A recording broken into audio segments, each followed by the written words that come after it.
हरे कृष्णा कृष्णा कृष्णा हरे हरे, हरे राम राम राम हरे हरे। हरे कृष्णा। आप सभी भक्तों का हार्दिक स्वागत है आज की श्रीमद् भागवतम की इस कक्षा में। स्वागतम सुस्वागतम। और हम चर्चा कर रहे हैं श्रीमद् भागवतम चतुर्थ स्कंद अध्याय 9 के ऊपर, जिसका नाम है ध्रुव महाराज का घर लौटना।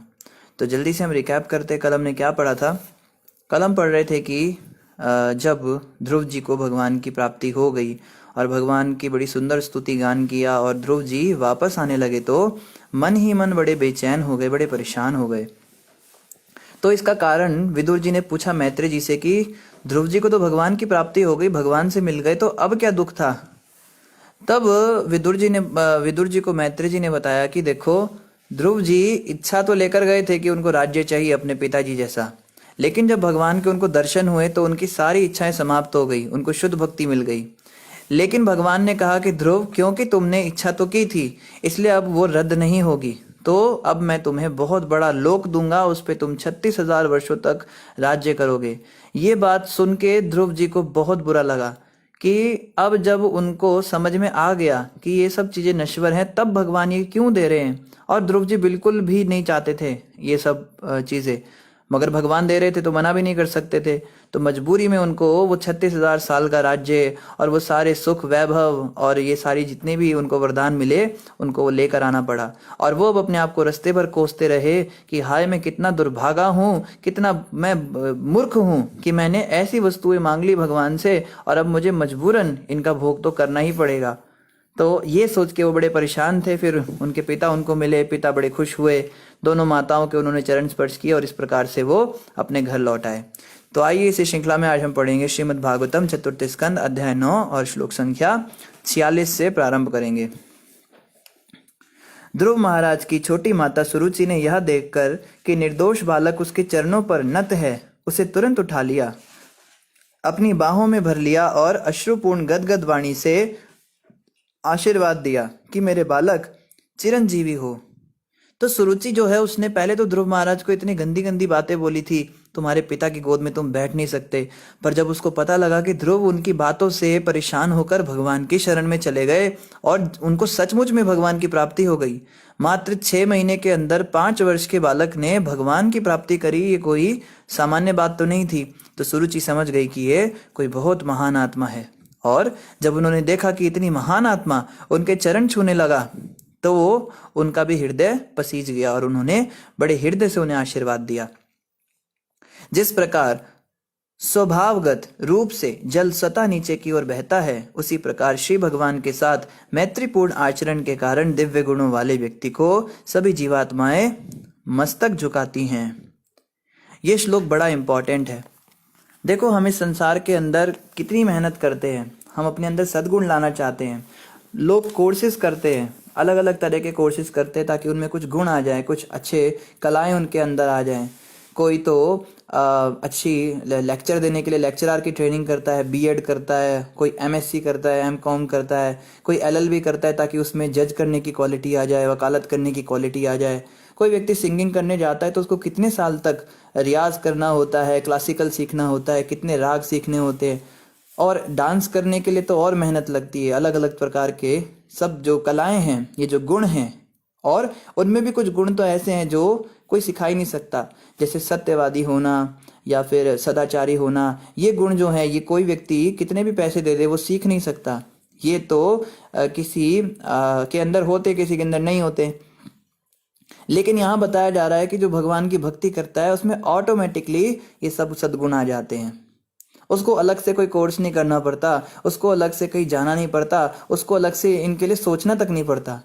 उसको ये नहीं सोचना पड़ता कि मैं इतनी माला कर लूंगा तो मुझे गाना आ जाएगा, इतनी माला कर लूंगा तो मुझे लेक्चर करना आ जाएगा, इतनी माला करूंगा तो ये आ जाएगा, वो आ जाएगा। तो इस प्रकार से समस्त सद्गुण जो है ये भक्तों में उसी प्रकार से बह जाते हैं जैसे पानी स्वभाव से नीचे की ओर बहता है। जब भी हम पानी को कहीं छोड़ते हैं तो वो ऑटोमेटिक नीचे की ओर जाने लगता है। इसी प्रकार से यहाँ पे बताया जा रहा है कि ऐसी जो जीवात्माएं जो भक्ति करती हैं, उनके इन दिव्य गुणों के कारण क्या होता है, सारी दुनिया उनके आगे मस्तक झुकाती है। सब उनके आगे झुकते हैं, बड़े बड़े लोग उनके आगे आके झुकते हैं। क्यों झुकते हैं? क्योंकि वो भगवान के सेवक हैं। अगर कभी राष्ट्रपति निकले अपने घर से बाहर और हम दूर से राष्ट्रपति को देखना चाहते हैं पर हम उसको देख नहीं पा रहे, तो उसका जब पर्सनल असिस्टेंट बाहर निकलता है, गेट से बाहर आता है और लोगों को बताता है कि वो आने वाले हैं, तो उसको ही सब प्रणाम करने लगते हैं, क्योंकि वो राष्ट्रपति का पर्सनल असिस्टेंट है। तो इस प्रकार से जो जगतपति का, जगन्नाथ का जो सेवक होगा, मान लीजिए, तो उसकी कितनी रिस्पेक्ट होती है। इसीलिए प्रभुपाद जी कहा करते थे कि आप लोग मेरा सम्मान कर रहे हो क्योंकि मैं भगवान का सेवक हूँ, और भगवान सबसे बड़े आदमी हैं और मैं उनका सेवक हूँ। इसीलिए प्रधान जो भगवान हैं उन्हीं का ये प्रणाम है। लेकिन आप जो है ये कभी मत सोचना कि मैं भगवान हूँ या मैं बहुत महान हूँ। मेरी एकमात्र यही काबिलियत है कि मैं भगवान का सेवक हूँ। तो इस प्रकार से प्रभुपाद जी कहते थे कि आपको बनना है तो भक्त बनो ना। कोई व्यक्ति आर्मी ऑफिसर बनना चाहता है, कोई व्यक्ति कोई बहुत बड़ा डॉक्टर इंजीनियर बनना चाहता है। प्रभुपाद जी कहते थे ये सब जो हैं ये इनको बड़ा सम्मान मिलता है, लेकिन इनसे भी बड़ा सम्मान उसका है जो भगवान का सेवक बन जाए। सबसे बड़े आदमी के सेवक बनो ना, सेवक तो बनना ही है। तो इस प्रकार से देखा जाता है यहाँ पे साधु संतों की बहुत रिस्पेक्ट की जाती है, बहुत इज्जत होती है, क्योंकि वो भगवान का संदेश हमको सुनाते हैं। असली साधु की बात हो रही है, नकली साधुओं की बात नहीं हो रही है यहाँ पे। और आगे क्या कहा जा रहा है यहाँ पे, आगे कह रहे उत्तम तथा ध्रुव महाराज दोनों भाइयों ने परस्पर अश्रुओं का आदान प्रदान किया। वे स्नेह की अनुभूति से विभोर हो उठे और जब उन्होंने एक दूसरे का आलिंगन किया तो उन्हें रोमांच हो आया। उत्तम जो थे, पहले तो ध्रुव जी उत्तम को बहुत बुरा मानते थे कि इस मेरे भाई की वजह से मैं कभी पिता की गोद में जा नहीं पाता। लेकिन जब उत्तम को पता लगा कि मेरे भैया इतना महान काम करके आए हैं और ध्रुव जी भी द्वैत भाव से मुक्त हो चुके थे भगवान से मिलने के कारण, तो वो दोनों आपस में गले मिले और आंसू बहाने लगे। ध्रुव महाराज की असली माता सुनीति ने अपने पुत्र के कोमल शरीर को गले लगा लिया, क्योंकि वह उसे अपने प्राणों से भी अधिक प्यारा था। इस प्रकार वह सारा भौतिक शोक भूल गई, क्योंकि वह परम प्रसन्न थी। हे विदुर, सुनीति एक वीर की माता थी। उसके अश्रुओं ने उसके स्तनों से बहने वाले दूध की धारा के साथ मिलकर ध्रुव महाराज का सारा शरीर भिगो दिया, और यह परम मांगलिक लक्षण था। तो वत्सलता के कारण क्या होता है, स्त्रियों का जो है वक्ष से दूध निकलने लगता है अपने बच्चे को देखकर, और आंसू भी निकल रहे थे क्योंकि ध्रुव महाराज इतनी कठिन तपस्या करके आए थे। तो इस प्रकार से जब उन्होंने ध्रुव महाराज को गले लगाया तो उनका पूरा शरीर ही भीग गया, और ये बड़ा मांगलिक लक्षण था। राजमहल के निवासियों ने रानी की इस प्रकार से प्रशंसा की। हे रानी, दीर्घ काल से आपका प्रिय पुत्र खोया हुआ था। यह आपका परम सौभाग्य है कि वह अब वापस आ गया है। अतः ऐसा प्रतीत होता है कि वह दीर्घ काल तक आपकी रक्षा करेगा और आपके सारे सांसारिक कष्टों को दूर कर देगा। तो रानी की जितनी सखियां थी वो सब रानी की प्रशंसा कर रही हैं कि आपका बेटा जो है खो गया था, आप इतनी परेशान थी, देखिए अब ये वापस आ गया, और जैसा ये कार्य करके आया है, आप एक बहुत बड़े वीर की माँ हैं, तो यह आपकी रक्षा करेगा। हे रानी, आपने अवश्य ही उन भगवान की पूजा की होगी जो भक्तों को बड़े संकट से उबारने वाले हैं। जो मनुष्य निरंतर उनका ध्यान करते हैं वे जन्म तथा मृत्यु की प्रक्रिया से आगे निकल जाते हैं। यह सिद्धि प्राप्त करना अत्यंत कठिन है। मैत्रेय मुनि ने आगे कहा, हे विदुर, सभी लोग जब इस प्रकार से ध्रुव महाराज की बड़ाई कर रहे थे तो राजा अत्यंत प्रसन्न था। उसने ध्रुव तथा उनके भाई को एक हथनी की पीठ पर सवार कराया। इस प्रकार वह अपनी राजधानी लौट आया, जहां सभी वर्ग के लोगों ने उसकी प्रशंसा की। तो कल हम पढ़ रहे थे कि राजा बहुत सारे साज सामान के साथ ध्रुव जी का स्वागत करने के लिए आए थे, ध्रुव को रिसीव करने के लिए बाहर आए थे। तो वही जो सारा सामान था, गाजे बाजे नगाड़े थे, एक बहुत बड़ी हथनी के ऊपर दोनों भाइयों को उन्होंने विराजमान कर दिया, और बड़ा सुंदर जुलूस जो है वो महल की तरफ जा रहा है। सारा नगर केले के स्तंभों से सजाया गया था, जिनमें फूलों तथा फलों के गुच्छे लटक रहे थे, और जहां तहां पत्तियों तथा टहनियों से युक्त सुपारी के वृक्ष दिख रहे थे। ऐसे अनेक तोरण भी बनाए गए थे जो मगर के आकार के थे। तो इसको वैदिक डेकोरेशन कहते हैं। हम तो आजकल वो खरीद के लाते हैं ना, प्लास्टिक का हैप्पी दीपावली, शुभ दीपावली खरीद के लाते हैं, वही तोरण बना के लगा देते हैं। प्लास्टिक का या ये थर्माकोल का, गत्ते का, इन चीज़ों का आजकल ट्रेंड चल गया है। स्टिकर लगा देते हैं। पहले की माताएं रंगोलियां बनाया करती थी, अब रंगोली भी स्टिकर वाली आ गई। वो रंगोली चिपकाई देते हैं, वो खराब ही नहीं होगी, उस पर चल भी सकते हो आप। और लक्ष्मी जी के चरण बनाते हो, लक्ष्मी जी के चरण चिपकाने वाले आ जाते हैं वो भी। कई एक बच्चे को दिया, वो बच्चा चिपकाते चिपकाते दीवार पे भी चिपकाने लगा। उसकी माँ कहती है बेटा लक्ष्मी जी आ रही, कोई छिपकली थोड़ा ना, तो दीवार पे क्यों चिपका दिया इसको। फिर दीवार पे से हटाया और दीवार ही खराब हो गई। तो ये कलयुग के अंदर बड़े विचित्र विचित्र डेकोरेशन होते हैं। पर ऐसा बताया गया कि वैदिक डेकोरेशन कैसे होता था, केले के पत्तों से होता था। जब भी घर में कोई शुभ मांगलिक कार्यक्रम होता था तो केले के पत्ते इस्तेमाल करे जाते थे। लाल कलावा यूज होता था, उससे आम के पत्तों को लाल कलावे में बांध के फिर उसकी तोरण बनाई जाती थी। उसमें गेंदे के पुष्पों से उसकी सजावट होती थी। तो हम देखते हैं, अभी भी बचपन में हमने थोड़ा बहुत देखा है, ये सब चीजें हुआ करती थी। कलश रखे जाते थे, हंडियां होती थी, उस पे लाल कलावा डाला जाता था। बहुत सुंदर डेकोरेशन होता था उनसे, बिल्कुल वैदिक प्रॉपर तरीके से। अभी क्या है, ये दो नॉन बायोडिग्रेडेबल चीजें, वैसे भी प्रकृति को इनसे हार्म होता है, और अगर हम पत्ते और पुष्प इन चीजों से डेकोरेशन करते हैं तो ये बायोडिग्रेडेबल भी होते हैं। आप इन्हें फेंक भी दोगे तो ये इनका खाद बन जाएगा। तो हमारी वैदिक सभ्यता जो है ये सबसे परम वैज्ञानिक सभ्यता थी। पर चलो समय का ऐसा है, तो यहाँ पे बताया ये डेकोरेशन इस प्रकार से वहाँ हुआ था। द्वार द्वार पर जलते हुए दीपक और तरह तरह के रंगीन वस्त्र, मोती की लड़ों, पुष्पहारों तथा लटकती आम की पत्तियों से सज्जित बड़े बड़े जल के कलश रखे हुए थे। तो जल के कलश डेकोरेट किए हुए थे वहां पे। तो ये हम लोग कर सकते हैं कभी।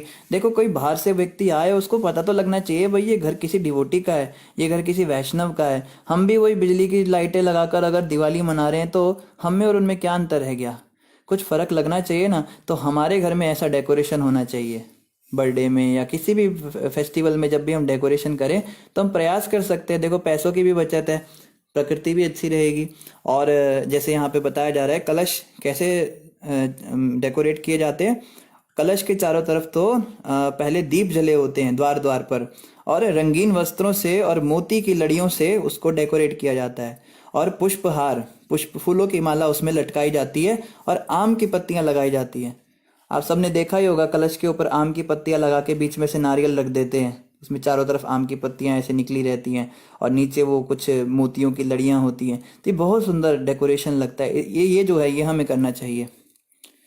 राजधानी में अनेक महल, नगर द्वार तथा परकोटे थे जो पहले से ही अत्यंत सुंदर थे, किंतु इस अवसर पर उन्हें सुनहले आभूषणों से सजाया गया था। नगर के महलों के कंगूरे तो चमक ही रहे थे, साथ ही नगर के ऊपर मंडराने वाले सुंदर विमानों के शिखर भी थे। नगर की सभी चौके, गलियां, मार्ग तथा चौराहों की अटारियां अच्छी तरह स्वच्छ करके चंदन जल से छिड़की गई थी, और सारे नगर में धान तथा जौ जैसे शुभ अन्न, फूल, फल तथा अन्य अनेक शुभ उपहार सामग्रियां बिखेरी हुई थी। तो ये तो हुआ घर का डेकोरेशन। अब ये बता रहे हैं सड़कों का डेकोरेशन कैसे होता था। चौक, गलियां जो हैं, अटारियां, उनके ऊपर पहले तो उन पे झाड़ू लगाई जाती थी और फिर उसके बाद में सुगंधित जल छिड़का जाता था। ऐसा जैसे इसमें चंदन का बताया कि चंदन मिक्स करके पानी में उसको छिड़क देते थे सब तरफ, तो नगर से जो मार्ग है उस पर खुशबू आने लगती थी। और धान तथा जौ जैसे शुभ अन्न, फूल और फल तथा अन्य अनेक शुभ उपहार सामग्रियां बिखेरी हुई थी। तो जो फर्श होता है या जो सड़क होती है, हम अपने घर के बाहर कर सकते हैं या मोहल्ले में कर सकते हैं। तो वहाँ पे थोड़े फूल हम बिखेर दें, फूल की पंखुड़ियाँ बिखेर सकते हैं उस पे। अच्छा हमने शुभ मंगलिक वो बनाया हुआ है। या जैसे जगन्नाथ जी की रथ यात्रा निकलती है तो हम देखते हैं रथ यात्रा जब होती है तो आगे एक झाड़ू की लाइन होती है, सब झाड़ू लगा रहे होते हैं। उसके बाद पीछे से वो रंगोली वाले होते हैं, वो फटाफट रंगोली बना रहे होते हैं, और कुछ लोग जल भी छिड़क रहे होते हैं। ये भी कहीं कहीं देखा है हमने, सुगंधित जल भी छिड़कते हैं। तो कितना मनोहारी लगता है, और फूल ही फूल बिखरे होते हैं। अब जब ये रथ यात्रा निकल जाती है सड़क से, तो पीछे जो सड़क रह जाती है वो देखने लायक होती है। सुंदर सुंदर रंगोली और एकदम साफ सुथरी सड़क, और उस पे रंगीन ये बने हुए हैं और सुगंधित जल छिड़का हुआ है, कितना मनोहारी लगता है। तो ये चीजें हमारी कल्चर की थी।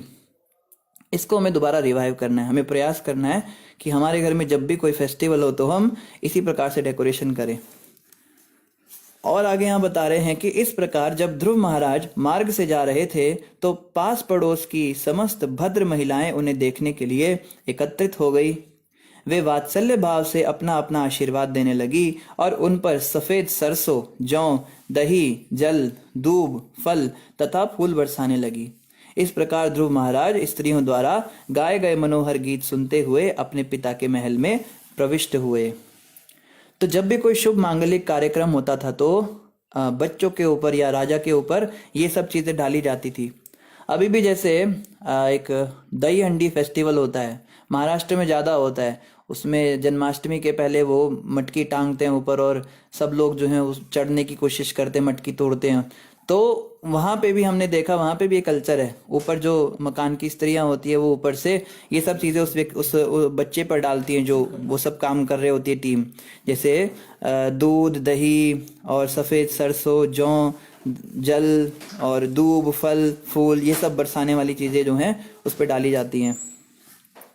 तत्पश्चात ध्रुव महाराज अपने पिता के महल में रहने लगे, जिसकी दीवारें अत्यंत मूल्यवान मणियों से सज्जित थी।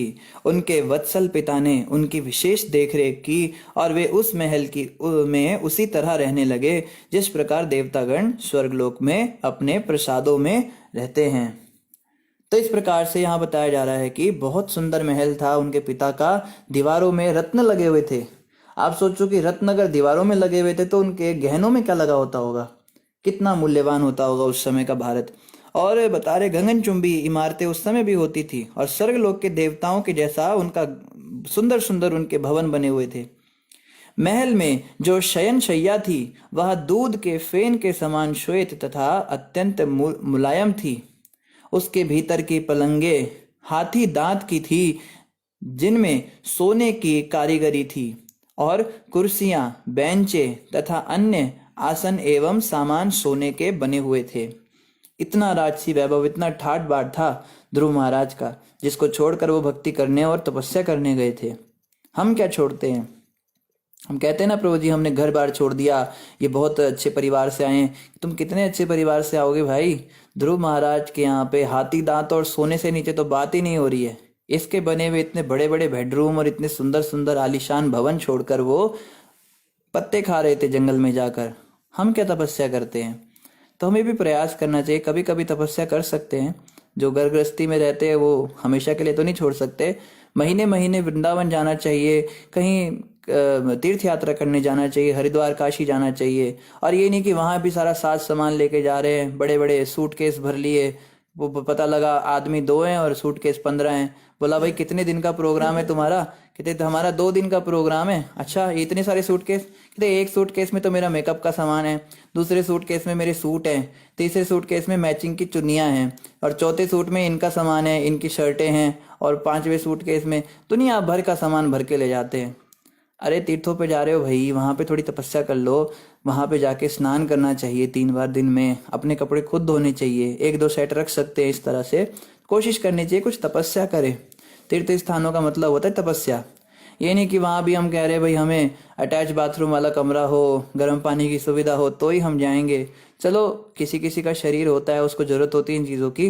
पर ये तोड़ना है कि वहां जाके होटल के अंदर ही बैठे हुए हैं और हाँ भाई वो टाइम हो गया गंगा जी की आरती का, आरती देखने आधे घंटे के लिए चले गए, फिर एसी वाले कमरे में आके और टीवी पे देख रहे हैं, वो सोनपरी देख रहे हैं और सब ये सीरियल देख रहे हैं। तो क्या तुम धाम में गए बताओ? आधे लोग तो धाम में बस पिकनिक स्पॉट मनाने जाते हैं। हाँ भाई मौसी मामी 3-4 परिवार इकट्ठे हुए, हाँ जी चलो हम धाम जा रहे हैं, भवन जा रहे हैं, जय माता दी जय माता दी। और भवन पे चढ़ा तो जाता नहीं है, वो भी तपस्या होती नहीं। तो किसी को माई को तो कंधे पे चढ़ा दिया, किसी के बच्चों को गधी पे बिठा दिया, बच्चे गधे पे जा रहे हैं और खुद से भी चला नहीं जा रहा। चलो ठीक है, किसी की कोई समस्या हो तो अलग बात है, थोड़ी तपस्या करनी चाहिए। जब हम धाम जाते, तीर्थों में जाते, तो इससे हमारी शुद्धि होती है। जैसे ध्रुव महाराज ने तो कितनी ज़्यादा तपस्या की। तो हमें कोशिश करनी है कि हम कम से कम सुविधाओं में और ज़्यादा से ज़्यादा तपस्या करके आएँ, ताकि जब हम वहाँ से वापस आएँ तो हमें लगे कि कुछ हुआ है। नहीं तो लोग कहते प्रभु जी हमने तो 4 धाम कर लिए, पूरे 12 ज्योतिर्लिंग कर लिए, सब घुमाए, हम हर जगह चले गए, कोई जगह नहीं, कोई तीर्थ ऐसा नहीं है जहाँ हम गए ना हो। पर अभी भी क्या है, अभी भी हम वही सब काम कर रहे हैं, वही मांस खा रहे हैं, वही शराब पी रहे हैं, कोई अंतर ही नहीं पड़ा जीवन में। तो धाम यात्रा का मतलब होता है तपस्या करना। आगे कह रहे हैं कि राजा का महल संगमरमर की दीवारों से घिरा था, जिन पर बहुमूल्य मरकत मणियों से पच्चीकारी की गई थी और जिन पर हाथ में प्रदीप्त मणि दीपक लिए सुंदर स्त्रियां जैसे मूर्तियां लगी हुई थी। राजा के महल के चारों ओर बगीचे थे। ये बताया जा रहा है ऐश्वर्य क्या था ध्रुव महाराज का, कितने बड़े घर में रहते थे। आप सोचोगे भाई क्या बड़ी बात हो गई, चले गए घर छोड़ के, हम भी चले जाएंगे। तो देखो क्या छोड़ के गए थे। राजा के महल के चारों ओर बगीचे थे, जिनमें उच्चस्त लोकों से लाए गए अनेक प्रकार के वृक्ष थे। इन वृक्षों पर मधुर गीत गाते पक्षियों के जोड़े तथा गुंजार करते मदमत्त भौरे थे। बावड़ियों में पुखराज की सीढ़ियां थी। लो जी, पुखराज की तो सीढ़ियां थी। या छोटे से पुखराज की अंगूठी पहनने के लिए इतने पैसे लग जाते हैं, इनकी सीढ़ियां ही पुखराज से बनी हुई है। और इन बावड़ियों में विविध रंग के कमल तथा कुमुदनियां, हंस, कारंडव, चक्रवाक, सारस तथा अन्य महत्वपूर्ण पक्षी दिखाई पड़ रहे थे।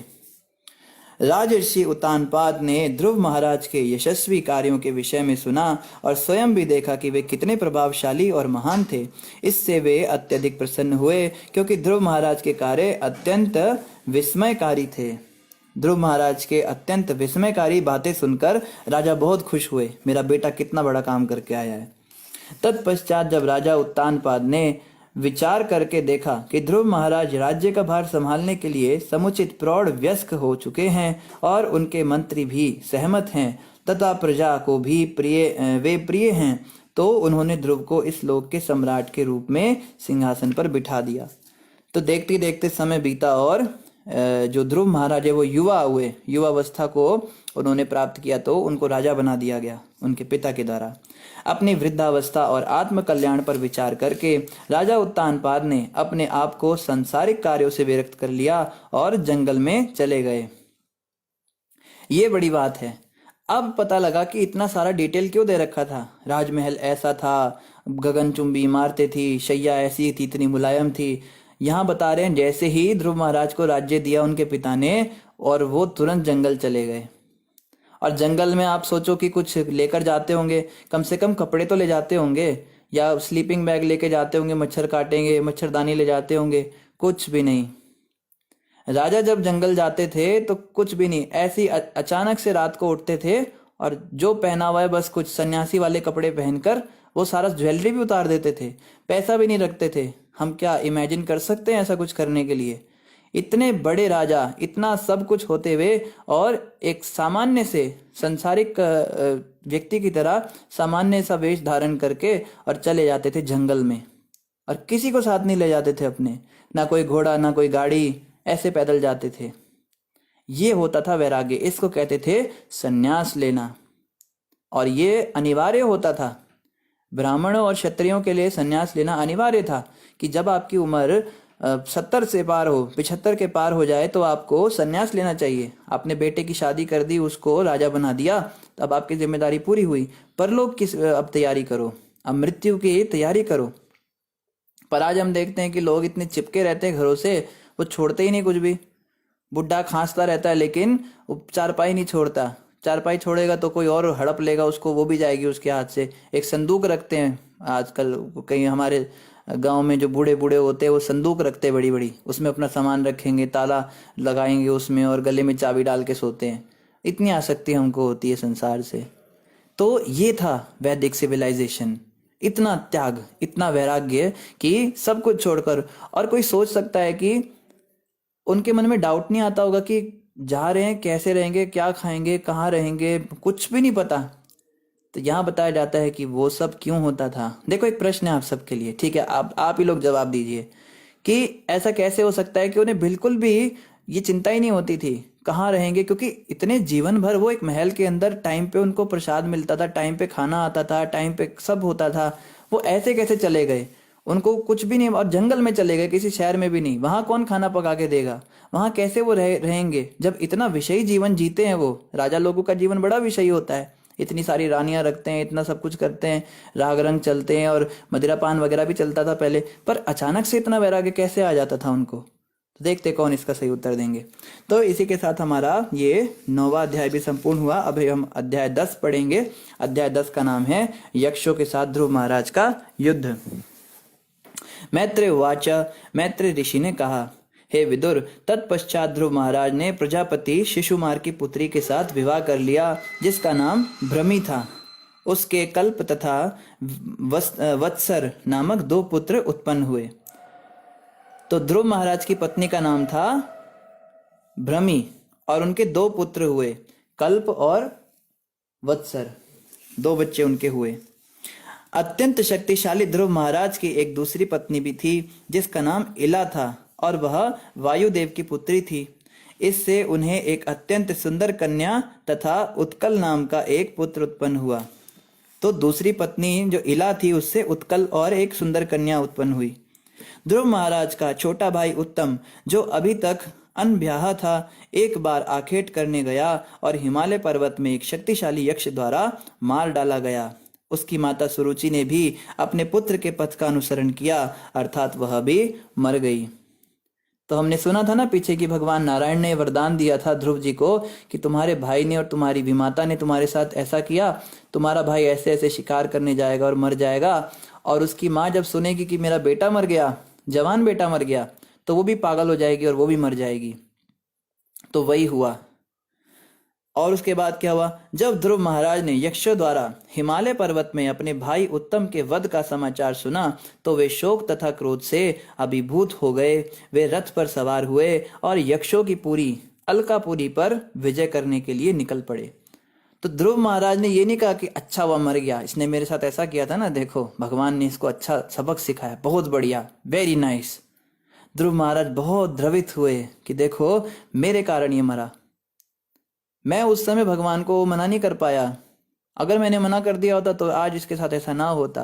ध्रुव महाराज बहुत ज्यादा पश्चाताप करने लगे और क्रोध भी था, क्षत्रिय थे, तो क्षत्रिय होने के नाते उन्होंने सोचा मेरे भाई को जिसने मारा, मैं भी उसका पूरा गांव ही उजाड़ के आ जाऊंगा। और यक्षों की पूरी जो नगरी थी अलकापुरी, उस पे ही वो कब्जा करने चले गए। यक्ष जो है एक प्रकार के, ये योनि होती है अलग, जैसे देवता, गंधर्व, दानव, ऐसे एक यक्ष होते हैं और यक्षों के स्वामी कुबेर होते हैं। तो यक्ष जो हैं ये एक दूसरी प्रजाति, इनको आप एलियन कह सकते हो मॉडर्न लैंग्वेज में, कि ये दूसरे लोक के निवासी होते हैं, पर ये देखने में वैसे अजीब सी बड़ी बड़ी आंखों वाले हरे हरे प्राणी नहीं होते हैं, ये बिल्कुल हमारे जैसे ही दिखते हैं। साइंटिस्ट पता नहीं क्या क्या सोचते रहते हैं। तो ध्रुव महाराज हिमालय प्रखंड की उत्तरी दिशा की ओर गए। उन्होंने एक घाटी में एक नगरी देखी जो शिव के अनुचर भूत प्रेतों से भरी पड़ी थी। मैत्रेय ऋषि ने आगे कहा, हे विदुर, जैसे ही ध्रुव महाराज अलकापुरी पहुंचे, उन्होंने तुरंत अपना शंख बजाया, जिसकी ध्वनि संपूर्ण आकाश तथा प्रत्येक दिशा में गूंजने लगी। शंख बजाने का मतलब होता है युद्ध का ऐलान करना। पहले शंख बजाए जाते थे तो पता लग जाता था कोई व्यक्ति युद्ध करने के लिए आया है। यक्षों की पत्नियां अत्यंत भयभीत हो उठी। उनके नेत्रों से प्रकट हो रहा था कि वे चिंता से परिपूर्ण थी।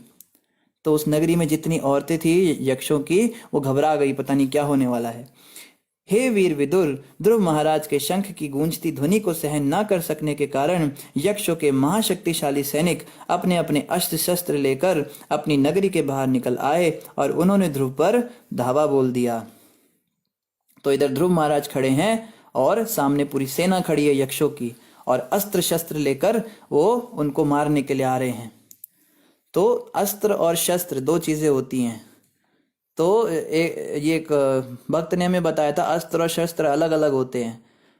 अस्त्र उन्हें कहते हैं जो हम छोड़ते हैं, फेंकते हैं किसी के ऊपर, जैसे भाला हम फेंक के मारते हैं, या तीर को फेंक के मारते हैं, चक्र को फेंक के मारते हैं। और शस्त्र वो होते हैं जो हम हाथ में पकड़ के जिससे युद्ध करते हैं, जैसे तलवार होती है, गदा होती है, त्रिशूल होता है। तो ये जो है अस्त्र और शस्त्र अलग अलग होते हैं। आई गेस मैं सही बोल रहा हूँ, ये आगे पीछे भी हो सकता है, मुझे ठीक से याद नहीं, मगर यही डिफरेंस होता है दोनों में। ध्रुव महाराज जो महारथी तथा निश्चय ही महान धनुर्धर भी थे, तुरंत ही एक साथ 3-3 बाण छोड़ करके उन्हें मारने लगे। ध्रुव महाराज एक समय पे 3 बाण छोड़ते थे, और ये मत सोचिए कि ध्रुव महाराज बड़े आराम से निकाल रहे होंगे। एक एक सेकंड में हजारों हजारों बाण छोड़ते थे, इतनी प्रैक्टिस होती थी। पहले ये युद्ध कलाएं सिखाई जाती थी, फटाफट फटाफट उनके बिजली की तरह उनके हाथ दिखते ही नहीं थे। पहले के जो सैनिक होते थे, जो राजा होते थे, तभी तो वो इतनी बड़ी बड़ी सेना को अकेले ध्वस्त कर देते थे। हमने तो महाभारत सीरियल देखा है ना, उस पे बड़े प्यार से अर्जुन एक तीर निकालता है और उधर बड़े प्यार से भीष्म एक तीर निकालते हैं, और वो तीर जब छोड़ता है तो आधे घंटे तक तीर हवा में ही रहता है और उसमें से कुछ आग निकलती है। फिर दूसरा तीर भी जो है वो जब तीर दिखने लगता है आते हुए, फिर वो तीर छोड़ता है, आधे घंटे से वो हवा में ही है, और वो उस फिर जो अपना तीर छोड़ता है, फिर वो जाके टिप से टिप मिलता है और दोनों तीर गायब हो जाते हैं।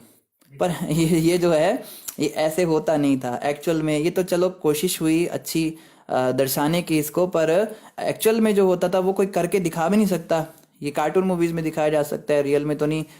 तो वो जब तीर छोड़ते थे तो फटाफट फटाफट एक सेकंड के अंदर तीर जो है यहाँ से वहां आ जाता था। तो इतनी देर थोड़ी ना कोई देखता रहेगा, इसमें से सांप निकल गया, अब वो अपना मंत्र पढ़ रहा है, फटाफट फटाफट ऐसे होता था। और बिजली की तरह तीरों की बारिश कर देते थे, जैसे ये ध्रुव महाराज कर रहे हैं। एक एक बार में तीन तीन बाण छोड़ के बारिश कर दी पूरी तीरों की, और सारे की सारी सेना जो है ध्वस्त कर दी। जब यक्ष वीरों ने देखा कि उनके शिरों पर ध्रुव महाराज द्वारा बाण वर्षा की जा रही है, तो उन्हें अपनी विषम स्थिति का पता चला और उन्होंने यह समझ लिया कि उनकी हार निश्चित है। किंतु वीर होने के नाते उन्होंने ध्रुव के कार्य की सराहना की। वीर कौन होता है, चैंपियन कौन होता है? चैंपियन वो होता है जो हार भी रहा हो तो अपने प्रतिद्वंदी की सराहना करे, बहुत बढ़िया, तुम बहुत अच्छा खेलते हो। ये सच्चा वीर होता है। और वो यक्ष जो थे वो वीर थे, मर रहे थे बाणों से, बाणों की बौछार कर दी ध्रुव महाराज ने, लेकिन तो भी वो उनकी सराहना कर रहे थे। देखो कितना बढ़िया ये जानता है ये लड़का, इसकी उम्र तो कम है लेकिन कितनी फटाफट फटाफट ये बिजली की तेजी से पूरे बारिश कर दी इसने तीरों की। तो इस बात की उन्होंने सराहना की। जिस प्रकार सर्प किसी के पांव द्वारा कुचले जाने को सहन नहीं कर पाते, उसी प्रकार यक्ष भी ध्रुव महाराज के आश्चर्यजनक पराक्रम को न सह सकने के कारण उन पर एक साथ उनसे दुगने बाण अर्थात प्रत्येक सैनिक 6-6 बाण छोड़ने लगे, और इस प्रकार उन्होंने अपनी शूरवीरता का बड़ी बहादुरी से प्रदर्शन किया। तो ये नहीं है कि ये यक्ष लोग हार गए, बहुत बढ़िया, तुम बहुत अच्छा कर रहे हो, अब तुम हमें मार डालो। अब ये क्या करते हैं, प्रतिद्वंद कर रहे हैं। ध्रुव महाराज एक साथ 3-3 बाण छोड़ रहे थे और यहाँ पे ये यक्ष 6-6 बाण छोड़ रहे हैं, और सारे के सारे मिलकर 6-6 बाण छोड़ रहे हैं। उसके बाद क्या हुआ, यक्ष सैनिकों की संख्या 1,30,000 थी। तो ये कल्पनाएं नहीं है, ये कपोल कल्पनाएं नहीं है, एग्जैक्ट यहाँ पे बताया हुआ है। आप सोचो 1,30,000 सैनिक और प्रत्येक 6-6 बाण छोड़ रहा है। ये तो थोड़ा ऐसा लग रहा है ना कोई मैथ्स की प्रॉब्लम होती थी पहले कि ऐसा हो रहा है तो बताओ एक्स की वैल्यू बताओ क्या हुई। वे सभी अत्यंत क्रुद्ध थे और ध्रुव महाराज के आश्चर्यजनक कार्यों को विफल करने की इच्छा को लिए थे। उन्होंने पूरी शक्ति से महाराज ध्रुव तथा उनके रथ तथा सारथी पर विभिन्न प्रकार के पंखदार बाणों, परिघों, निस्त्रिशों, तलवारों, प्रासशूलों या त्रिशूलों, परश्वधों, बर्छों, शक्तियों, रिष्टियों या भालों तथा भृशुंडियों से वर्षा की। तो खाली तीर नहीं फेंक रहे थे, ये भृशुंडी, बर्छे, त्रिशूल, तलवार सब फेंके जा रहे थे। ध्रुव महाराज आयुधों की निरंतर वर्षा से पूरी तरह ढक गए, मानो निरंतर जल वृष्टि से कोई पर्वत ढक गया हो। जैसे किसी पहाड़ के ऊपर बारिश होती है और पूरा पहाड़ पानी से भर जाता है, ऐसे ध्रुव महाराज के ऊपर ये सारी चीजें बरस रही थी। स्वर्गलोकवासी सभी सिद्धजन आकाश से युद्ध देख रहे थे।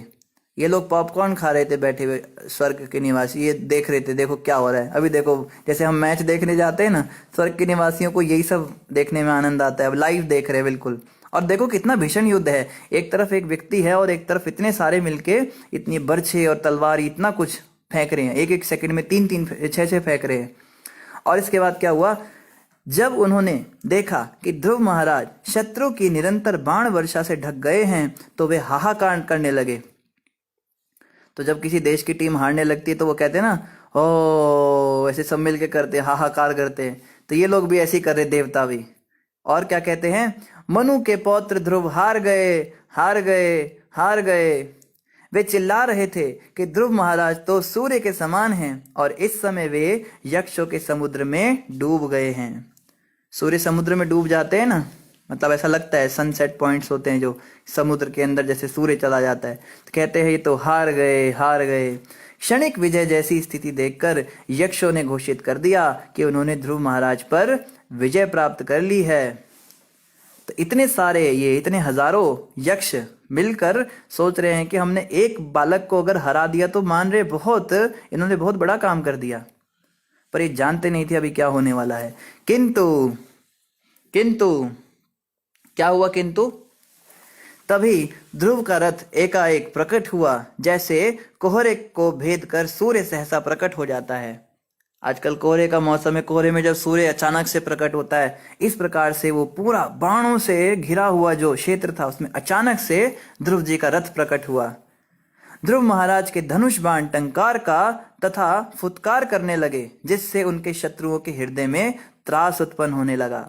ध्रुव महाराज जब रथ से बाहर निकले तो जैसे धनुष होता है ना, धनुष में एक धागा होता है, तो उस धागे को प्रत्यंचा कहते हैं। प्रत्यंचा को बिना तीर के जब ऐसे पकड़ के हिलाया जाता है, उसको छोड़ दिया जाता है, वाइब्रेट होता है वो, उससे जो आवाज आती है उसको टंकार कहते हैं। और ध्रुव महाराज के उस धनुष की टंकार इतनी जोरदार आवाज थी कि सारे के सारे यक्षों के हृदय ही त्रस्त हो गए।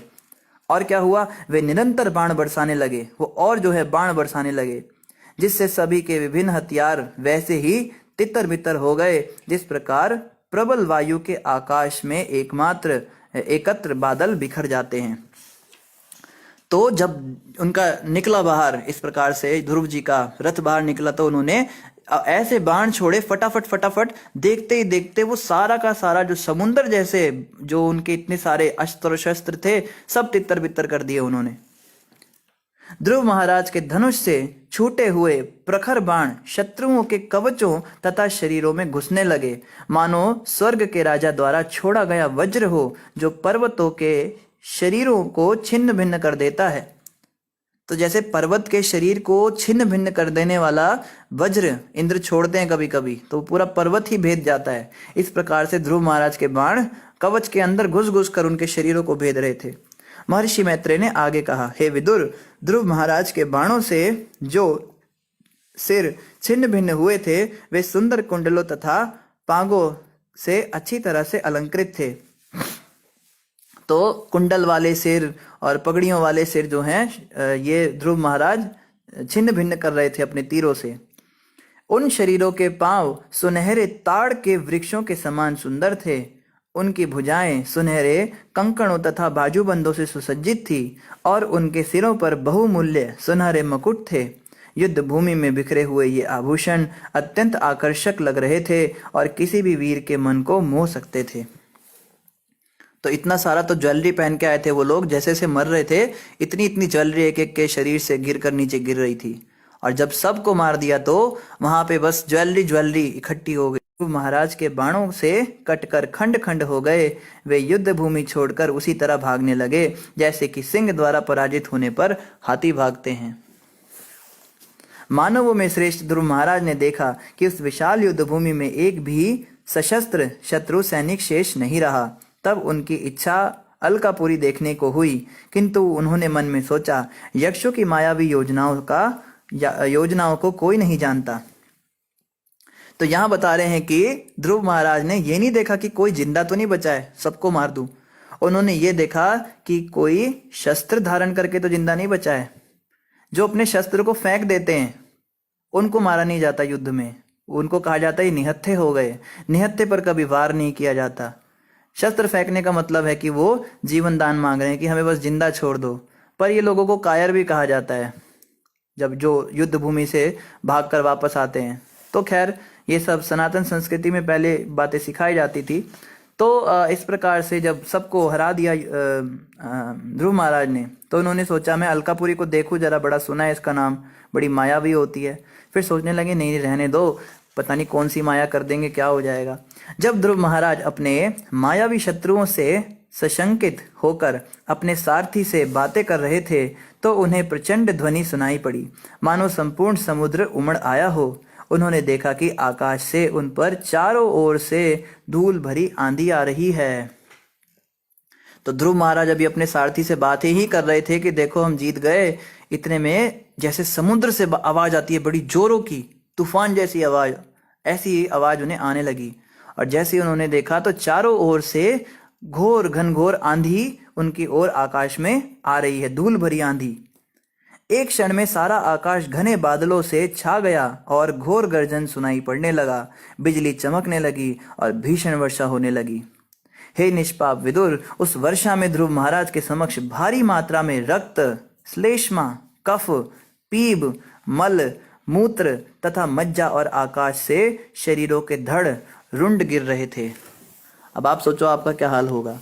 पहले तो अंधेरा हो गया, फिर बादल छा गए और उसमें से खून की बारिश हो रही है।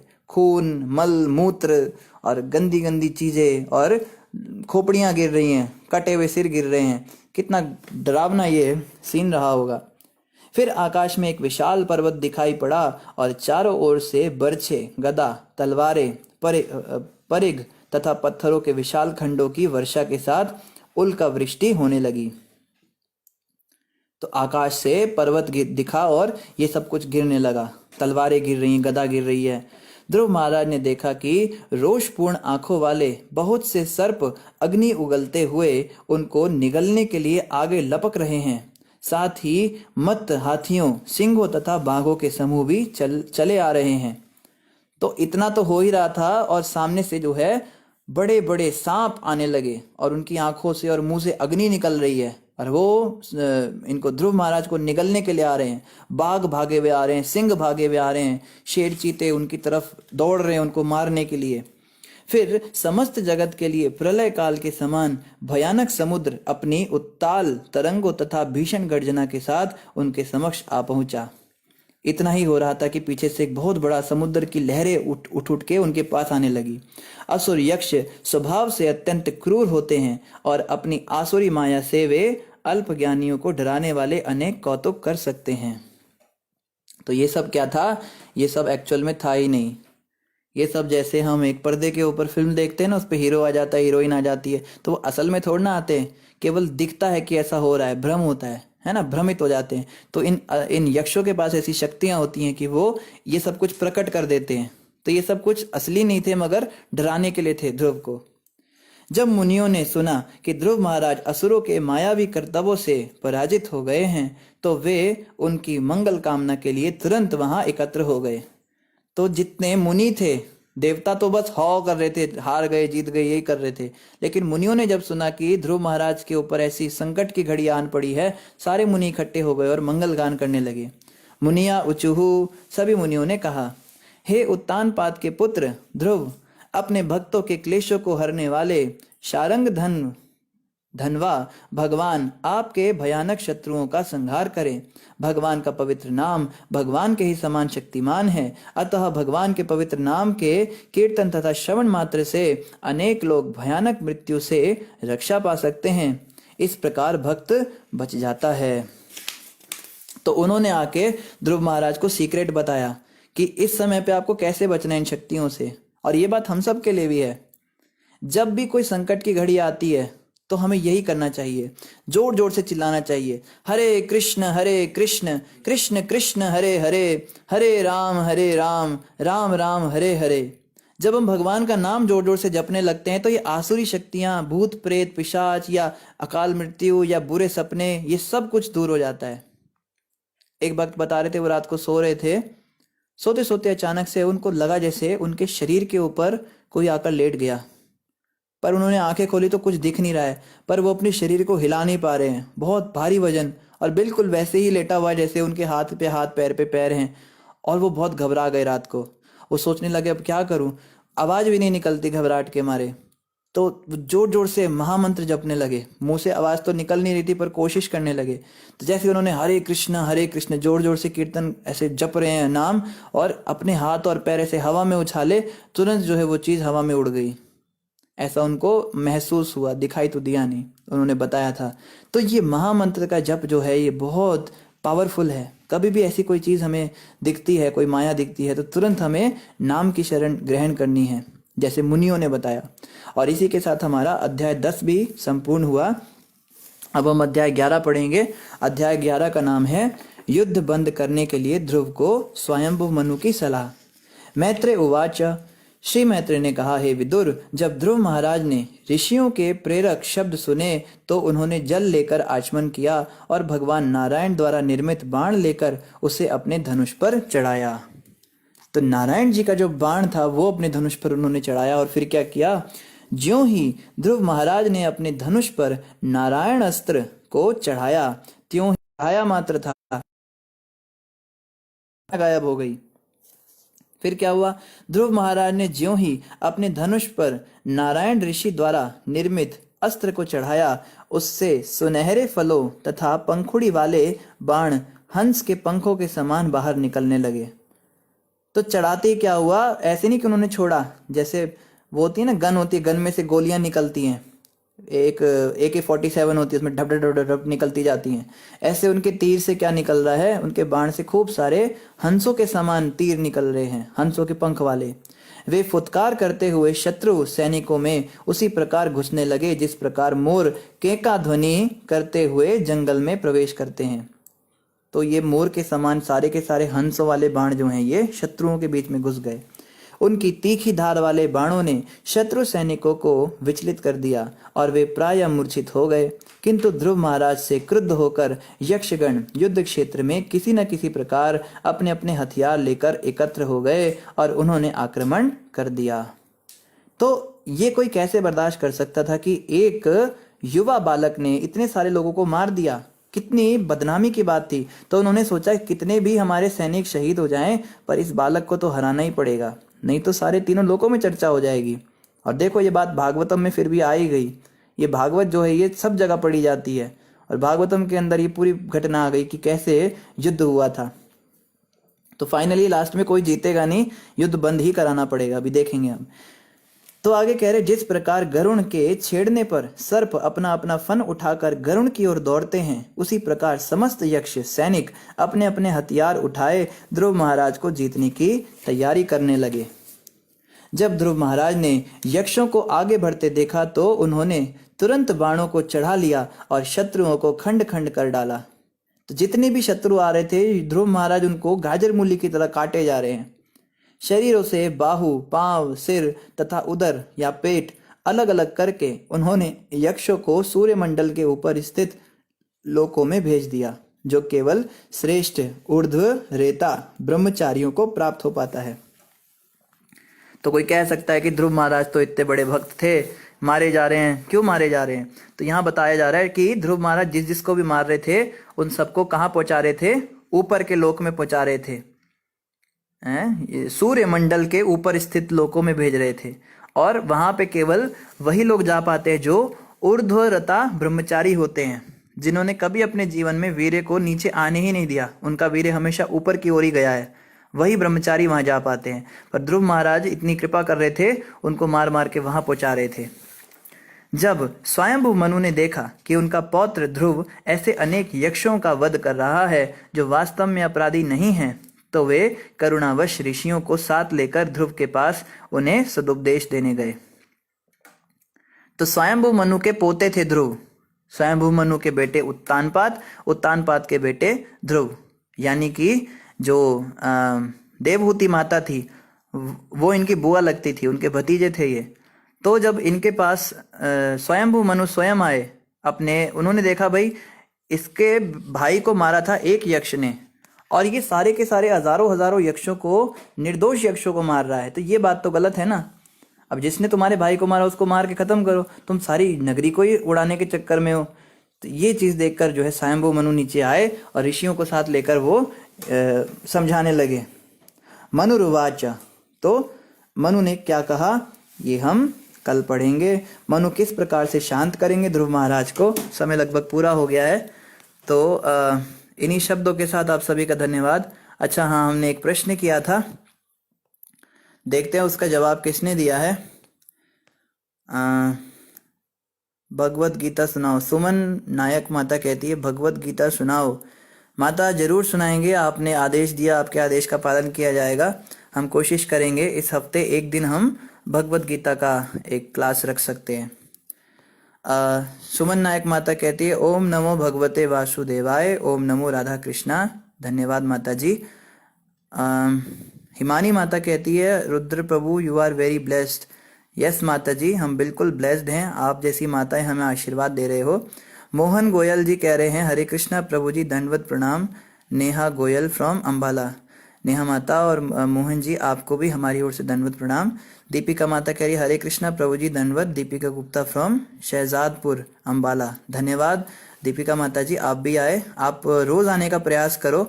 एकता माता भी दंडवत प्रणाम करिए। जिन्होंने भी भक्तों ने दंडवत प्रणाम किया है, आप सबको भी हमारी ओर से दंडवत प्रणाम। डिम्पल जी ने सितारे भेज दिए और चंद्रमा भी भेज दिया और प्रणाम भी 2 बार कर दिया। शायद ये कहना चाह रहे, प्रभु जी रात हो गई, सो जाओ। चलो अच्छा, धन्यवाद प्रभु जी आपका, आप बड़ा ध्यान रखते हैं हमारा। समृति अग्रवाल कहती है, हरे कृष्णा प्रभु जी, पंचांग प्रणाम। प्रभु जी हाँ, हमने प्रश्न किया था, चलो प्रश्न बाद में बताएंगे, पहले आपका उत्तर पढ़ते हैं। जैसे आपने कहा कि हमें भगवान का सेवक बनना चाहिए और कुछ नहीं, पर अगर केवल आप ही अपने पेरेंट्स का सपोर्ट हो तो अर्निंग के लिए कुछ करना चाहिए ना। तो reach to God living parents is not right. भगवान हमसे प्रसन्न नहीं होते ना ऐसे, लेकिन आपकी कथा सुन के लगता है कि हम सब छोड़ के मंदिर बस जाएं, but if your parents are on your support then please guide, it's confusing. Smriti माता जी, घर वालों को छोड़ने के लिए तो हमने कहा ही नहीं कभी, घर वालों को नहीं छोड़ना, घर वालों से आसक्ति को छोड़ना है।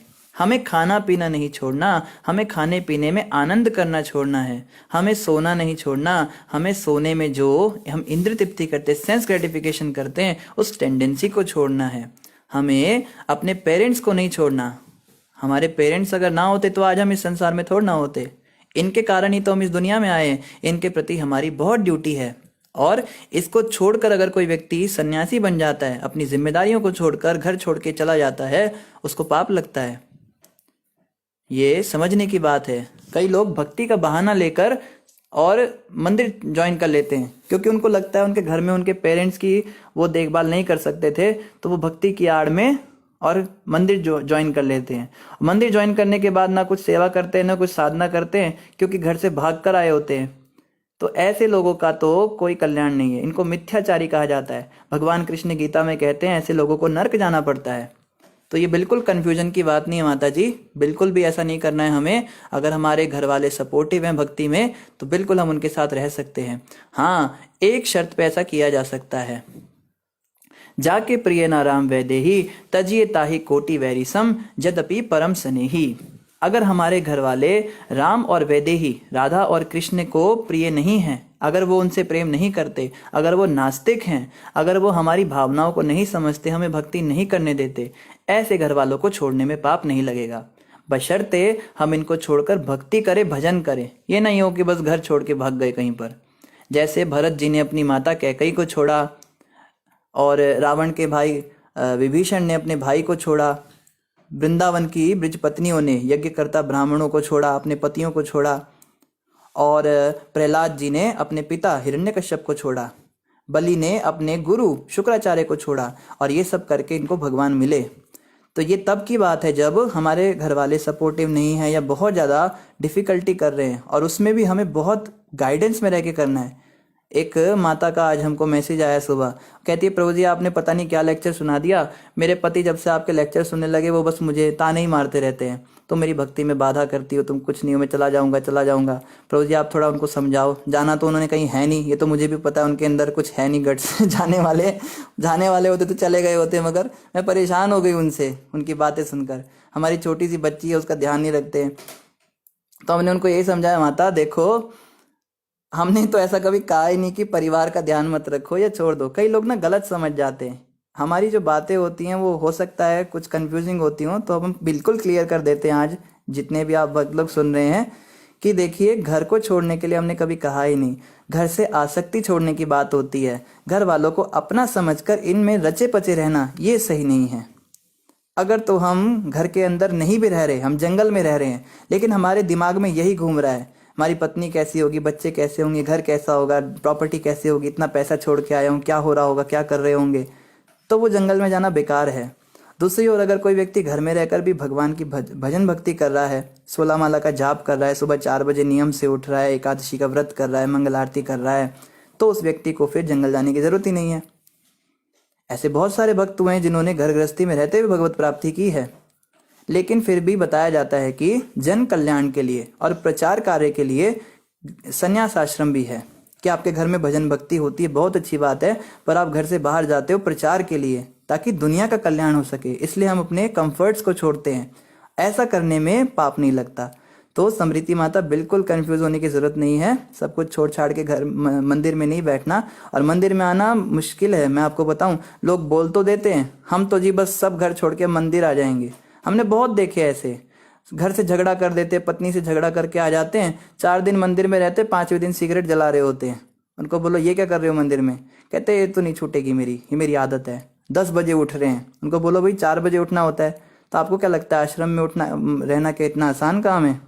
कितने आए कितने गए हमारे सामने ऐसे ही झगड़े करके आने वाले, बड़े भाव में आ जाते ना, लेक्चर सुन लेते स्ट्रांग सा। तो घबराने की तो कोई बात ही नहीं है माता। अगर कोई माता घबरा रही है, हमारा पति सुन रहा है कर रहा है, और 2 दिन जाएगा, तीसरे दिन वापस आ जाएगा, आप चिंता मत करो। ये रास्ता बहुत डिफिकल्ट है। हम रहते हैं ना यहाँ पे, हमें पता है आश्रम में रहना कितना मुश्किल काम है। और कलयुग के अंदर तो इतना दुष्प्रचार है आश्रम के नाम से, तो पूरी वीडियो ही बन गई। अब तो पूरा वो बन गया, एक मूवी बन गया, उसमें दिखा रहे आश्रम में गंदे गंदे काम होते हैं। तो इतना बदनामी का माहौल है और साधुओं की हर जगह निंदा हो रही है, ये कौन बर्दाश्त करेगा? तो कोई घबराने की जरूरत नहीं है। आश्रम में आना इतना आसान नहीं, फिर भी कोई आना चाहता है तो प्रॉपर गाइडेंस में आए। पहले अपने पेरेंट्स से परमिशन ले, अपने घर वालों से परमिशन ले, तरीके से आए, ताकि उसका भजन भक्ति बढ़े। या किसी सदगुरु के, प्रामाणिक गुरु के आश्रय में रहकर आए, उनसे प्रॉपर गाइडेंस के साथ आए। ऐसे भाग के आएगा तो 2-3 दिन बाद खुद ही चला जाएगा। ऐसे लोगों के तो घर वालों को, हमें कई बार फ़ोन आ जाते हैं, प्रभु जी हमारा बेटा पता नहीं शायद आपके मंदिर आ गया, क्या हो गया? हमने कहा इधर ही आप चिंता मत करो, 3 दिन बाद वापस आ जाएगा। हमें तो पता है ना, वास्तव में वो 3 दिन बाद झगड़ा करके जाता है कि आप लोग बस दिखते हो बड़े अच्छे, आप बड़े क्रूर हो, मेरे पे पानी डाल दिया सुबह, मैं उठा नहीं तो मुझे ज़बरदस्ती उठाया आपने, मैंने नहीं रहना यहाँ पे। तो हम कहते भाई चला जा तू, फिर जहाँ से आया है, हम कौन सा पैसे दे रहे हैं तुमको यहाँ रहने के लिए? तो ऐसे लोग होते हैं। तो कोई चिंता की बात नहीं माता, घर पे रहिए, भक्ति कीजिए, भजन कीजिए भगवान का, मंदिर भी आते रहिए, मंदिर आना भी जरूरी है, रेगुलर आते रहिए। अंकित मौर्य जी कहते हैं भगवान के ऊपर पूर्ण शरणागति की वजह से, क्योंकि भगवान तो 84 लाख योनियां को पेट भरते। अच्छा हाँ, हमने प्रश्न किया था कि जब इतने बड़े राजमहल में कोई व्यक्ति रहता है तो अचानक से उसको इतना वैराग्य कैसे आ जाता था संन्यास लेने के लिए, और वो सब कुछ छोड़ के कैसे चला जाता था? उसको डर नहीं लगता था? तो अंकित मौर्य जी ने इसका उत्तर दिया है कि भगवान के ऊपर उनको पूर्ण शरणागति होती थी। बिल्कुल सही जवाब दिया अंकित जी। उसको भगवान की शरण होती थी। वो ये सोचता था कि जो सारे संसार का पेट पाल रहा है वो मेरा भी पेट पालेगा, क्योंकि भगवान तो 84 लाख योनियों का पेट भरते हैं। देखो कुत्ते बिल्ली और जो ये गधे होते हैं, ये कोई यूनिवर्सिटी में थोड़ा ना जाते हैं। आपने सुना है कभी कोई 2 गधे मिलके यूनिवर्सिटी में जा रहे हैं और बड़ा घबरा रहे हैं कि हमारा पेट कैसे पलेगा? एक बिल्ली दूसरी बिल्ली को फोन करके कह रही है मेरी सिविल की जॉब नहीं लग रही यार, मैं बहुत टेंशन में हूँ, चूहे कहाँ से मिलेंगे मुझे? इनको कभी पेट की चिंता ही नहीं होती। 84 लाख योनियों में केवल एक मनुष्य ही है जो चिंता करता है मुझे खाने को कहाँ से मिलेगा। और ऐसा नहीं है कि मनुष्य बहुत ज्यादा खाता है, हाथी रोज का 2 मन खाता है, 20 किलो रोज का खाना खाता है। कहाँ से उसको मिलता है? अफ्रीका के जंगलों में हजारों हजारों हाथी हैं। कौन खिला रहा है उन्हें? जो हाथियों को खिला रहा है, जो 20 किलो उन्हें खिला रहा है, वो मुझे, आप कितना किलो खा लेंगे बताइए? 10 किलो खा लेंगे क्या? कोई 50,000 रोटियां तो खाएंगे नहीं, तो आधा 1 किलो का भोजन नहीं कराएगा क्या मुझे? तो बिल्कुल सही जवाब दिया अंकित मौर्य जी, इसलिए उनके आश्रय लेकर वो चले जाते थे। बहुत सही जवाब। कीर्ति माता कहती है प्रभु जी मेरी मम्मी पूछ रही है कि बूढ़े लोग चारपाई नहीं छोड़ते, इसका क्या मतलब है? तो माता इसका ये मतलब है, चारपाई को नहीं छोड़ना है। चारपाई का मतलब होता है घर संसार में मोह को छोड़ना। कि अब जब बुढ़ापा आ गया, अब जब हमारा शरीर बूढ़ा हो रहा है, हमें दिख रहा है हमारी मृत्यु हमारे सामने है, किसी भी पल आ सकती है, और पल तो हमें भी आ सकती है, कोई जवान हो बूढ़ा हो इससे फर्क नहीं, मृत्यु तो किसी को भी आ सकती है। पर जो बूढ़ा हो रहा है उसका तो कंफर्म हो गया ना कि मृत्यु आने वाली है। उसको चाहिए कि संसारिक मोहमाया छोड़े, अभी भी वो पूछ रही है भाई उसकी बहू को बेटा हुआ क्या, उसके पोते का क्या नाम रखा, वो कहाँ चली गई। ये मतलब है चारपाई का। ये थोड़ा ना है कि अब रात को आप चारपाई छोड़ के खड़े होके सोने लगो इसका ये मतलब नहीं है। इसका मतलब है संसारिक मोह माया को छोड़ना। घर गृहस्थी की बातें बहुत ज्यादा ठीक है, थोड़ी बहुत चलती हैं, ज़रूरी भी होती हैं, पर ये क्या दिन भर टीवी देख रहे हैं और मोबाइलों पे बातें कर रहे हैं और अपनी सहेलियों से मिलके बस इधर उधर की गप लड़ा रहे हैं, गालियां मार रहे हैं। उसकी बहू बड़ी बेकार निकली, आती भाग गई, उस बड़े खराब लक्षण थे। अच्छा वो सीरियल में उसके उसके भाई का बेटा हो गया, मैंने सुना। अच्छा उसका कत्ल उसके भाई ने किया था। इतने इंटरेस्ट से बातें करते हैं बूढ़े लोग। तो अब ये हरिनाम की चर्चा करनी चाहिए ना। बूढ़े लोगों को चाहिए कम से कम 64 मालाएं करें। हमारे गुरु महाराज कहते हैं हमें उतनी माला करनी चाहिए जितनी हमारी उम्र है, कम से कम। ज्यादा तो कितनी भी कर सकते हैं, तो जिसकी जितनी उम्र है वो उतनी माला तो कम से कम करे। तो ऐसा करने से 64 की उम्र तक 64 माला का तो नियम बन ही जाएगा ना। तो ये उसका मतलब था, आप बुरा मत मानिएगा माता जी। समृति माता आगे कह रही है आंसर, हाँ आंसर दिया माता ने, क्योंकि वो आसक्त नहीं होते थे।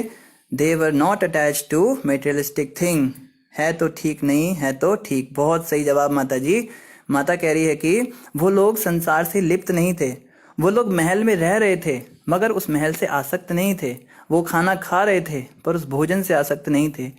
इसका परिणाम दिखा जब वो अचानक से छोड़ के चले गए। हम तो बड़ी बड़ी बातें करते हैं ना, अजी हमारा घर थोड़ना है, प्रभु का घर है। हम तो बस ये सोचते ठाकुर का घर है, मालिक ने बड़ा कुछ दिया है, सब उसका है, ये बच्चे उसके। हम बस बोलते हैं, लिप सर्विस। लेकिन जब बोला जाता है अच्छा ठीक है सब प्रभु का है ना, सब छोड़ के दिखाओ, आ जाओ मंदिर में, एकदम कितनी घबराहट हो जाती है हमको। लेकिन ये जो संत सन्यासी बन जाते थे, बड़े बड़े राजा या बड़े बड़े ब्राह्मण, तो ये वास्तव में मानते थे कि कुछ भी मेरा नहीं है। और जिस दिन छोड़ने का दिन आता था, बिल्कुल तृण के समान छोड़ के जाते थे। जैसे कोई तिनका फेंकता है ना, तिनका फेंकते हुए थोड़ा ना लगता है तिनका चला गया मेरा। इस तरह से वो छोड़ के आते थे राज्य। इससे पता लगता था कि वो संसार में आसक्त थे ही नहीं। बहुत सही जवाब दिया माता, धन्यवाद आपका। और समृति माता ने कहा पर अगर ध्रुव जी जानते थे कि सब भगवान के अंश हैं तो फिर वार क्यों किया। माता जैसा कि हमने बताया, वो उनको ऊपर के लोकों में भेज रहे थे और क्षत्रिय का ये ड्यूटी होता है कि उसको प्रत्युत्तर देना ही चाहिए। जैसे कई लोग प्रश्न करते हैं कि पांडव तो इतने बड़े भक्त थे भगवान कृष्ण के, तो वो जुआ खेलने क्यों गए। दुर्योधन तो पागल था, चलो दुर्योधन तो भक्त नहीं था, उसका तो काम ही था जुए के लिए इनवाइट करना। पर युधिष्ठिर महाराज को चाहिए था कि वो मना कर देते। लेकिन ये क्षत्रियों का एक नियम होता है कि जब उन्हें ललकारा जाए तो उन्हें जवाब देना ही पड़ता है, उन्हें ऐसे मौके पे जाना ही पड़ता है। अगर वो नहीं जाते तो वो कायर कहलाते हैं। इसीलिए ये सब करना पड़ता है कि ध्रुव महाराज के भाई को मारा तो अपयश हो जाता है। इसलिए ये जो है, अभी देखेंगे आप, परीक्षित महाराज है ना, परीक्षित महाराज को तक्षक नाक काटने आएगा, आगे हम पढ़ेंगे लगभग लास्ट के कैंटो में, लास्ट में परीक्षित महाराज को तक्षक नाक काटेगा। और जब परीक्षित महाराज अपना शरीर छोड़ेंगे पूरी भागवत सुन के, तो उनके जो बेटे हैं राजा जन्मेजय, वो अपना प्रतिशोध लेंगे सर्पों से। तक्षक नाग जो है, एक नाग ने काटा और जन्मेजय ऐसा यज्ञ करेंगे, उसमें ऐसी ऐसी आहुतियां डालेंगे कि दुनिया भर के जितने भी सांप हैं वो खींचे चले आएंगे और उस अग्नि में आके जलते रहेंगे। आप देखिएगा आगे ये भी वर्णन आएगा। करते करते पूरे ब्रह्मांड के सांप जो हैं ऐसे खींचे चले आएंगे। तो तक्षक जो है वो भी खींचने लगेगा। जब ब्राह्मण आहुतियां डालेंगे तक्षक के नाम की, तो जब तक्षक खींचने लगेगा तो वो राजा इंद्र को पकड़ लेगा, इंद्र का आसन पकड़ लेगा।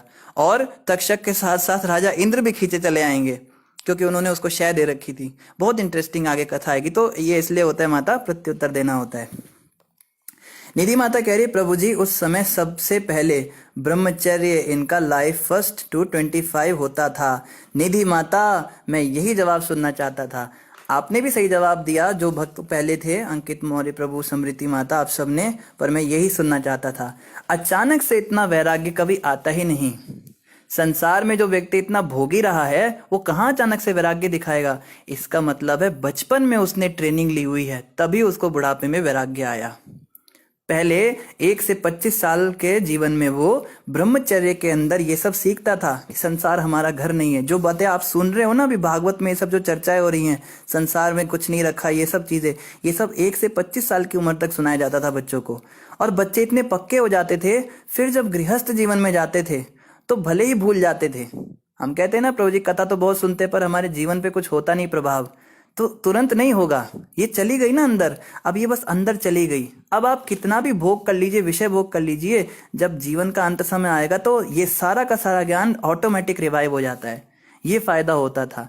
तो वो ब्रह्मचर्य के अंदर जो उन्हें ट्रेनिंग मिली है, इसीलिए कहा जाता है अगर किसी को शादी भी करनी है तो भी मंदिर ज्वाइन करो, कम से कम 1 साल तक ब्रह्मचारी रहो। ऐसे तो 25 साल तक रहना चाहिए, कम से कम 1 साल ब्रह्मचारी रहो, मंदिर में सेवा करो, नियम कायदे सीखो, और ये भागवत पढ़ो, शास्त्रों को पढ़ो। घर वाले इतने घबरा जाते हैं, हाय हमारा बच्चा हमारे हाथ से चला गया।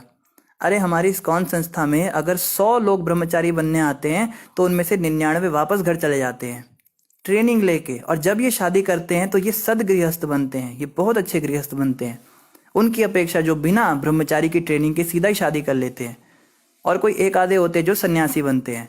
साधु सन्यासियों की भी ज़रूरत है, समाज के अंदर सन्यासी ही नहीं होंगे तो कैसे काम होगा, लेकिन वो बहुत कम होते हैं। बहुत रेयर कोई व्यक्ति होता है जो सन्यासी बनता है आगे चल के, ज़्यादातर सारे के सारे ब्रह्मचारी। अभी हम भी बड़ी बड़ी बातें कर रहे हैं आपके सामने सब शास्त्रों की, कुछ नहीं पता कल को हमारी शादी हो जाए, क्या कह सकते हैं। तो ब्रह्मचारी से अगर कोई शादी करता है तो इसमें कोई दोष नहीं, लेकिन गुरु आज्ञा में करना चाहिए। पहले गुरुदेव से आज्ञा लेनी होती है, इसका पूरा प्रोसेस होता है। फिर गुरु महाराज हमारे लिए कोई जीवन साथी देखते हैं, अगर उन्हें सही लगा, अगर गुरु कहते हैं भाई तुम्हें ज़रूरत नहीं है शादी की, तुम सन्यासी बन सकते हो, तुम्हारे अंदर मैंने देखा, तो गुरु की आज्ञा से सन्यासी भी बन सकते हैं। तो ये चीज़ होती थी कि पहले ब्रह्मचारी। अच्छा, माता आगे कह रही है फिर गृहस्थ होता था 25 से 50 साल तक, फिर वानप्रस्थ 50 से 75, उसके बाद संन्यास एज में 75 से 100, और फिर लोग घर छोड़ के मोक्ष प्राप्त करके जाते थे। बिल्कुल बहुत सुंदर आपने जवाब दिया निधि माता, धन्यवाद आपका। कंचन माता कह रही है हरे कृष्णा प्रभु जी, धन्यवाद प्रणाम। हरे कृष्णा माता जी। समृति माता आगे कह रही है प्रभु जी एक रिक्वेस्ट है, please don't make my name during question. मम्मा कथा सुनती है तो उन्हें पता चलता है कि मैं अजीब अजीब क्वेश्चन करती हूँ। कोई बात नहीं माता, आगे से नहीं बोलेंगे। एक माता तो ऐसी है, वो उस माता का भी यही प्रॉब्लम था। समृति माता, आपको एक तरीका बताता हूँ। तो वो माता कहती है प्रभु जी मेरी माँ भी लेक्चर सुनती है दूसरे कमरे में, तो मैं क्वेश्चन करती हूँ तो उनको पता लग जाता है। तो उसने क्या करना शुरू किया, अपनी एक फ्रेंड की आईडी ले ली, वो अपनी फ्रेंड की आईडी से क्वेश्चन पोस्ट करने लगी, और फ्रेंड का उसने स्पेशल आईडी पासवर्ड लिया केवल क्लास सुनने के लिए। तो मैं सोचता था ये कौन माता है, ये बड़े अच्छे प्रश्न करती है। तो मैं सोच के हैरान। एक दिन उस माता ने कहा प्रभु जी उस नाम से जो क्वेश्चन आते हैं वो मैं करती हूँ। तो मैंने कहा भाई ऐसा क्यों, तो उनका भी यही समस्या था, तो आप भी ऐसा कुछ कर सकते हो। तो रेणु माता कह रही है थैंक्स फॉर द डिवाइन सत्संग। ध्रुव चरित्र हमें अनेक लर्निंग्स देते हैं, दुखी करने वाले हमारे हेल्पर जो प्रभु की तरफ ले जाते हैं। सेकंड, लर्निंग प्रभु सेटिस्फाइड तो सब अच्छे एक्सेप्ट माता भाई भी प्रेम करते हैं, भोगना भी है तो प्रभु को खुल के बताओ। बिल्कुल सही जवाब है, बहुत अच्छी बात है, आपका बड़ा स्वभाव है। अगर किसी को कोई चॉकलेट खाने की इच्छा है तो भी तो अपने बाप के पास ही जाएगा ना, पड़ोसी के अंकल के पास थोड़ा ना जाएगा। तो अगर हमें संसार भोगने की भी इच्छा है तो भी भगवान के पास ही जाना चाहिए और भगवान से जाके मांगना चाहिए। ध्रुव जी ने सिखाया ना, राज्य मांगने गए थे। बहुत अच्छा माता, आपके बहुत अच्छे रियलाइजेशन होते हैं। आगे कह रही हैं सकाम कर्म ही स्टार्टिंग स्टेज हैं भक्ति मार्ग पर, यही हमें इंटरनल वे पर डिटैचमेंट की ओर ले जाती हैं। बहुत बहुत बहुत ही गहरी बात कही माता आपने, धन्यवाद रेणु माता।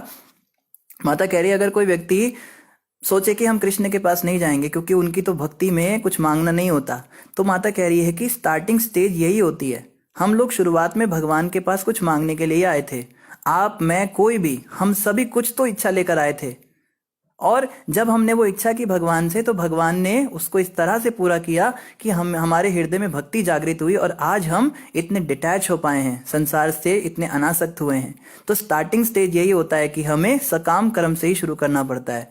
तो बिल्कुल माता आपने सही कहा कि अगर कोई व्यक्ति कुछ चाहता भी है तो कृष्ण से मांगे, मांगने में कोई शर्म ना करे। क्योंकि अगर वो सोचे कि कृष्ण से तो मांगने में डर लगता है, मैं किसी देवी देवता के पास चले जाऊं, तो ये ज्यादा खतरनाक है। कृष्ण शुरुआत में भक्ति की शुरुआत ऐसे ही करेंगे, कुछ आप इच्छा करोगे, आपकी इच्छा पूरी होगी, फिर आपकी भगवान में श्रद्धा बनेगी, फिर धीरे धीरे धीरे धीरे वो मोह जाल काटेंगे हमारे, और एक दिन हम अपने आप को भगवान कृष्ण की गोद में पाएंगे। तो ये जो है शुरुआत यहीं से होती है। धन्यवाद माता जी। दीपिका माता कहती जी प्रभु जी, धन्यवाद माता जी आपका भी। और रेणु माता आगे कह रही है राम भरोसे ही जीवन व्यतीत करते जाओ, attachment with Krishna, detachment from matter. Krishna said in Gita, duties भी करो भक्ति भी करो। बिल्कुल सही जवाब। सोफी माता कहती है वेरी नाइस, धन्यवाद माता जी। और एकता माता ने खूब सारे फूल और खूब सारे हाथ और प्रणाम भेज दिए, धन्यवाद माता जी आपका भी। एकता माता सोचती होगी भगवान आपने मुझे इतने सारे हाथ तो दिए नहीं आपको प्रणाम करने के लिए, पर धन्य है आपका ये मोबाइल और धन्य है ये इमोजी, इसके द्वारा मैं अपनी इच्छा पूरी कर लेती हूँ। सहस्त्रों हाथों से आपको प्रणाम करना चाहती हूँ तो इसमें ही सहस्त्रों इमोजी बना देती हूँ हाथों के तो ये भी अच्छा तरीका है एकता माता। कीर्ति माता कहती है प्रभु जी मम्मी माला नहीं करती। मम्मी माला क्यों नहीं करती? उनको बोलो माला करना चाहिए। माला नहीं करोगे तो भगवान कैसे मिलेंगे? माला कीजिए माता जी, है ना, माला करना चाहिए, अच्छी बात है। हमको अच्छी मम्मी बनना है, बुरी मम्मी नहीं बनना, है ना। अच्छी मम्मी बनेंगे तो फिर भगवान मिलेंगे, और बुरी मम्मा बनेंगे तो फिर शैतान मिलेंगे, तो है ना, थोड़ा सा हमको जप करना चाहिए। डिम्पल कश्यप जी कहते हैं प्रभु जी मैं सोने के लिए नहीं बोल रहा, 5 मिनट कथा और सुना दो हम मजाक कर रहे थे डिम्पल जी। दीपिका माता कहती है डेली क्लास अटेंड करूंगी। धन्यवाद दीपिका माता जी, आप आते रहिए, आपका बहुत बहुत धन्यवाद। निधि माता भी धन्यवाद कह रही है और रेणु माता भी हरे कृष्णा कह रही है। ठीक है जी, समय काफ़ी ज़्यादा हो गया आज, तो इन्हीं शब्दों के साथ आप सभी का धन्यवाद। बोलो जगत गुरु शिला प्रभुपाद की जय, गौर भक्त वृंद की जय, श्री गुरु महाराज की जय, ग्रंथराज श्रीमद् भागवतम महापुराण की जय। हरे कृष्णा।